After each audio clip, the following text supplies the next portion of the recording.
Olá, internauta, seja bem-vindo a mais um bate-papo desta semana e o nosso entrevistado de hoje é o secretário de Habitação e Regularização Fundiária de Cuiabá, Djalma Sabo Mendes.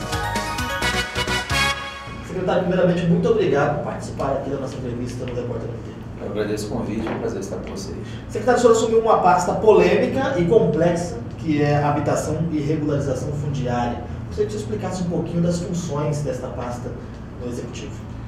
Bom, nós estamos, desde janeiro, assumimos, juntamente com o prefeito Emanuel Pinheiro, a Secretaria de Habitação e Regularização Fundiária. Então, são duas áreas, estratégicas para o município, que trata a questão da habitação, da política habitacional, que nós temos, então, por principal objetivo a redução do déficit habitacional, para aquelas famílias de mais baixa renda.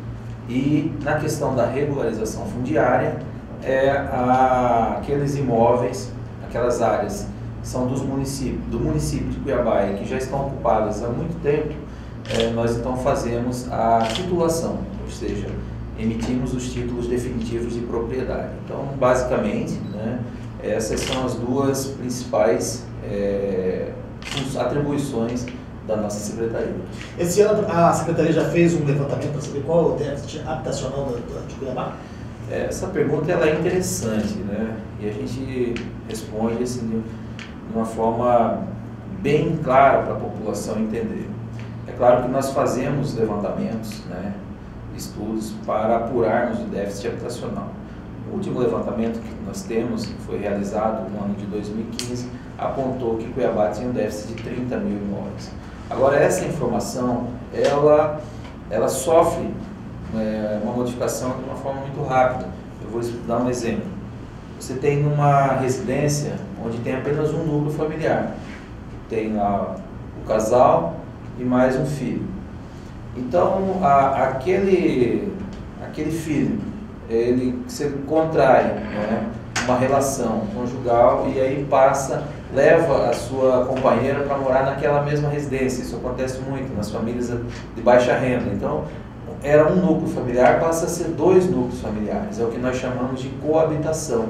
Então, isso vai se modificando de uma forma muito rápida. Então, as relações elas vão acontecendo todos os dias. Então, por isso que nós trabalharmos assim com dados de um déficit habitacional, nós trabalhamos aí com uma estatística, uma previsão, exatamente.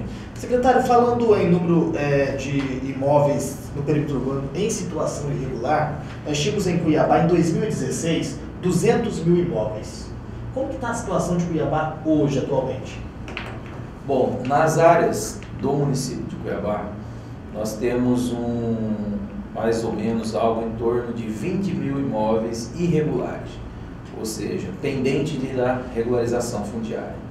Então nós iniciamos um trabalho este ano e temos aí a meta de nós fecharmos o ano de 2017 com 2 mil imóveis regularizados. Estamos quase batendo essa meta.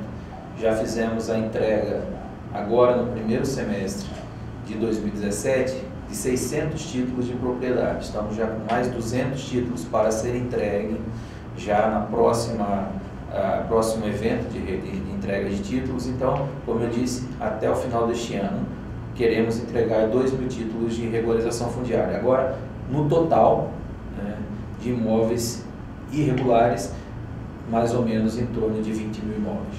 É muito ainda, porque impacta financeiramente no município a questão do IPTU, por exemplo. Veja bem, essa pergunta ela é interessante. E surgem muitas dúvidas. Às vezes as pessoas vão nos procurar lá na secretaria e ela se intitula, mas eu sou dono do imóvel, eu já pago o IPTU. O IPTU, ele é um tributo que é cobrado pelo uso do imóvel, independente de você ser o titular, o proprietário ou não. Então, o IPTU, quer dizer, é o imposto pela utilização que você está fazendo naquele terreno, naquele imóvel, e pelas benfeitorias que o poder público leva para a região. Então, independentemente de ser ou não o proprietário, o IPTU é devido. Tanto que na prefeitura existe um setor próprio de cadastro e de IPTU, né, que trata então dessa questão específica. Então, independente, como eu disse, a pessoa às vezes ela não tem o título o seu imóvel regularizado, mas o fato que ela está morando ali, ela reside naquele local, então a equipe do IPTU vai lá, faz o cadastramento e ele naturalmente cobra aquele tributo. Mesmo estando em situação irregular, né? Exatamente. A Prefeitura conseguiu entregar nessa gestão, me corrija se estiver errado, 234 novos títulos definitivos de propriedades no bairro Três Barras e 104 títulos definitivos para os moradores do bairro Jardim Novo, Colorado. Foram somente esses, estou correto? Nesse momento? A primeira entrega de títulos foi no bairro Planalto. Lá nós foram 134 títulos no Planalto, 234 no Três Barras e na semana passada nós entregamos 118 no Novo Colorado.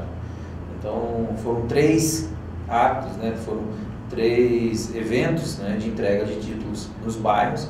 Agora, alguns títulos nós entregamos lá na secretaria. Às vezes tem situações, pessoas que, idosos, né, pessoas que têm algum tipo de deficiência ou que têm uma necessidade e que não pode, de repente, aguardar, né, aquele evento, aquele ato da entrega. Então, alguns títulos de forma avulsa nós, né, entregamos. Então, por isso que eu disse, nós temos hoje no primeiro semestre esses 3, né, eventos, já em torno de 600 títulos. E para os próximos meses teremos mais entregas de títulos? Quais serão os próximos passos da Secretaria? Sim, nós temos agora,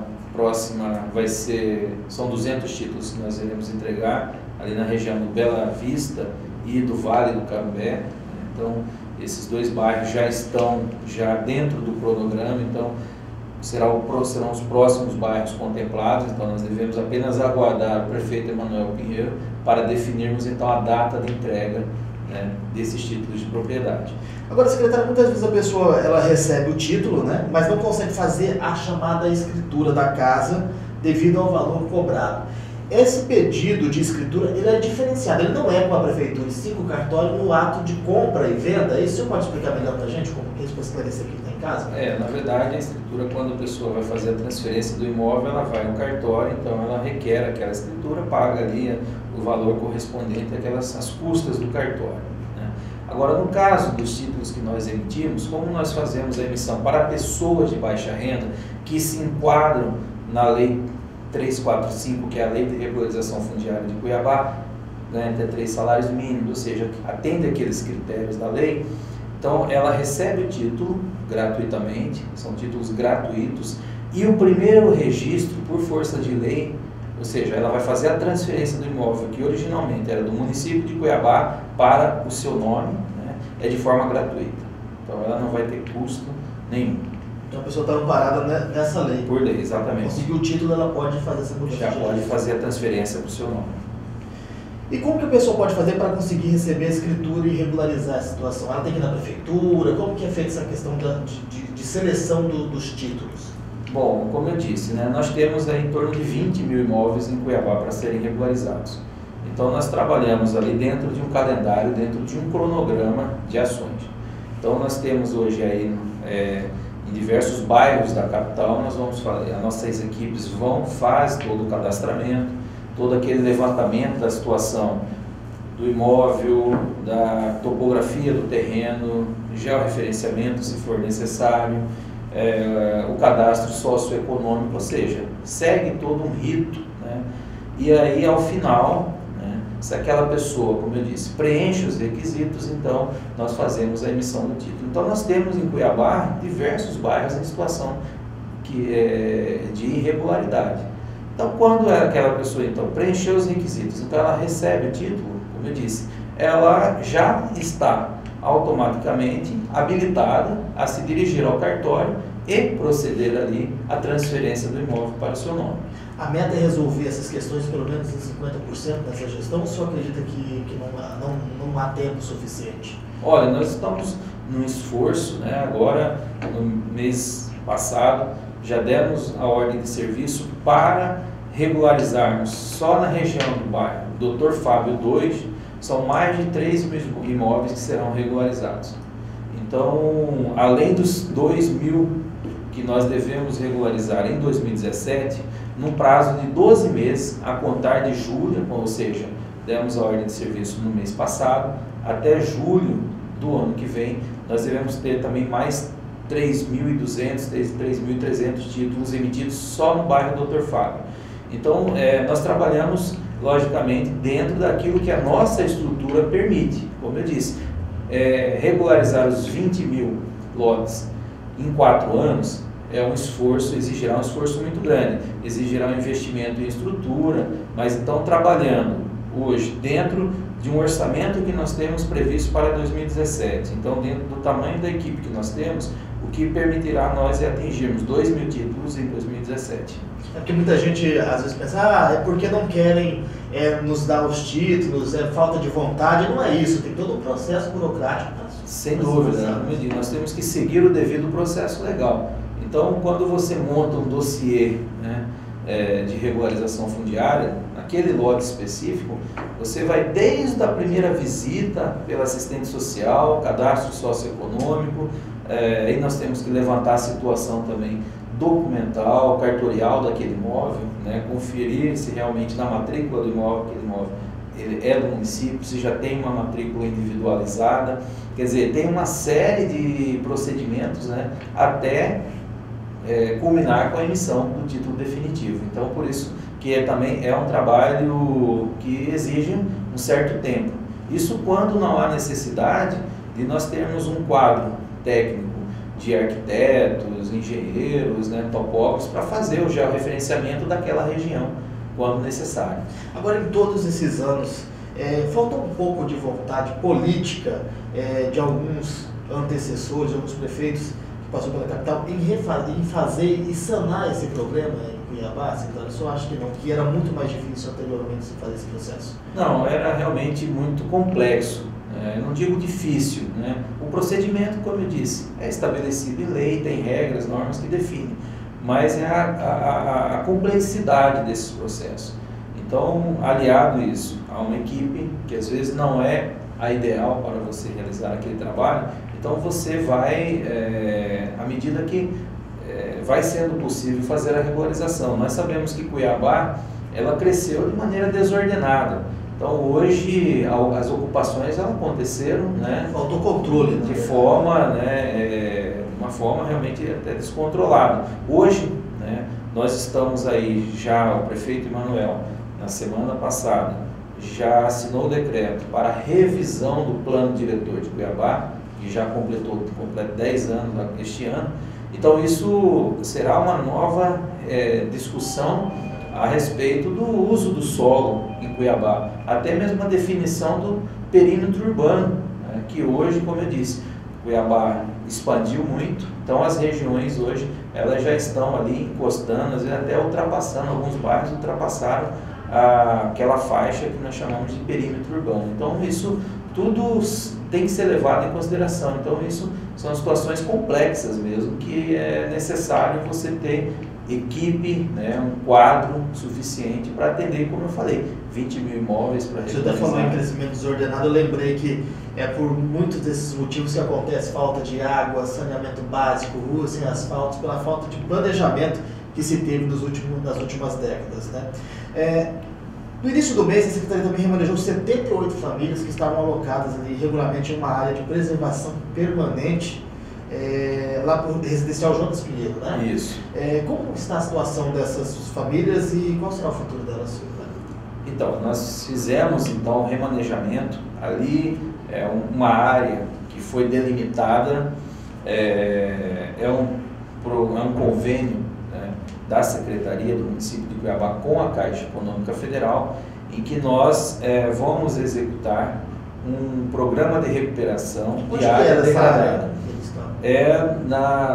Ela pega vários bairros, mas é ao longo do córrego Gumitá. Então pega um pedaço do Dr. Fábio, Tancredo Neves, Novo Mato Grosso, Vila Rosa. Então toda aquela faixa do córrego Gumitá, aquelas famílias que já foram cadastradas, então as primeiras 78 famílias foram remanejadas para o Residencial Jonas Pinheiro 3. E qual é o futuro delas? Vão permanecer nesse residencial? Agora elas receberam ali o seu imóvel, né? Então elas já abandonaram né? as suas residências ali que estavam à margem do córrego. Inclusive nós já fizemos a derrubada daquelas casas, que agora nós viremos, o próximo passo é a recuperação daquela área, né? Então nós tínhamos famílias que estavam ali quase que em situação de risco, né? Quase que dentro ali daquele córrego. Então agora vamos entrar com a próxima etapa, é a recuperação daquela área desocupada. Há outros locais que também serão desapropriados em Cuiabá, nesse mesmo sentido que aconteceu ali?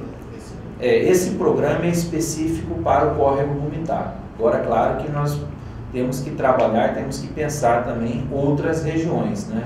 Então agora nós estamos concentrados, né, nessa ação, que ainda aconteceu apenas a primeira etapa, que a Caixa Econômica liberou as primeiras 78 casas, mas ainda existem outras que estão em fase de conclusão. À medida que forem sendo liberadas pela Caixa Econômica, nós vamos então já executando ali a transferência daquelas famílias. Mas claro que Cuiabá tem um histórico de ocupação irregular muito grande. Nós temos aí ocupação irregular em áreas verdes, áreas de preservação permanente, áreas de equipamentos públicos, e isso tudo vai exigir um esforço muito grande, não só da nossa secretaria, mas na Secretaria de Meio Ambiente e Desenvolvimento Urbano, da Secretaria de Ordem Pública, até porque muitas dessas ocupações já têm ações, decisões, né, seja em caráter liminar ou definitivo, para desocupar. Então isso vai exigir, como eu disse, um esforço muito grande da Prefeitura de Cuiabá para realizar essas desocupações. Falando em casas populares, nós temos ali a construção das casas populares dos residenciais Nico Baracate 1 e 2. Estavam paralisadas desde junho, ela fica na região do Osmar Cabral, né? Quando que devem ser retomadas essas obras? A empresa que estava lá parece que decretou falência, abandonou a obra, mas já tem uma nova empresa, né? Isso, nós temos ali, são três, é o residencial Nico Baracate, dividido em 3 etapas. Cada etapa, essas obras estavam sendo executadas por uma construtora diferente. A que deu problema foi a construtora que estava construindo o Nico Baracate 2. Ela entrou, né, em recuperação judicial, abandonou aquela obra e a Caixa Econômica agora está em processo de contratação de uma nova empresa. Estivemos reunidos já com a Caixa Econômica, que nos informou que já tem a empresa que vai assumir a retomada daquelas obras, é uma empresa do Nordeste. Eles apenas estão aguardando a autorização do Ministério das Cidades para que então possa efetivamente assinar aquele contrato e retomar as obras. Já o Nico Baracate 1 é o que encontra-se em fase mais adiantada. Segundo, né, a Caixa Econômica, eles acreditam, né, que em 3 meses, talvez, eles entreguem para a Prefeitura aquelas casas. São 360 casas para que nós possamos fazer ali as entregas. E o Nico Baracate 3 também está em fase de execução, ali com mais de 90% das casas concluídas. E aí o que nós estamos apenas aguardando a Caixa Econômica liberar esses imóveis para a Prefeitura, para que nós possamos então fazer ali a entrega para os moradores. São aproximadamente 820 moradias já em fase final. São 360 do Nico Baracate 1, 441 do Nico Baracate 3 e 467 do Nico Baracate 2. A possibilidade de construir novas casas populares ainda na gestão Emanuel, ou seja, no próximo ano? Não tenha dúvida, nós estamos trabalhando para isso. Só que no caso do programa Minha Casa Minha Vida, faixa 1, que é aquela que atende aquelas famílias com renda de até R$ 1.800, nós temos que aguardar a conclusão do residencial Nico Baracate 1. Então, a partir do momento que forem liberadas essas casas, aí nós podemos contratar um novo empreendimento. Então depende da retomada dessa obra aqui para a construção do novo. Exatamente. Secretário, eu quero agradecer a presença do senhor aqui no site Record. Quer dizer que estamos sempre à disposição quando o senhor quiser falar com a população. Eu agradeço, é importante essa conversa para esclarecer para a população o nosso dia a dia dentro da Secretaria. Então eu estou ali à inteira disposição, sempre que precisar, virei aqui com todo prazer para estar levando essas informações. Obrigado. E a você, internauta, muito obrigado e até o nosso próximo encontro.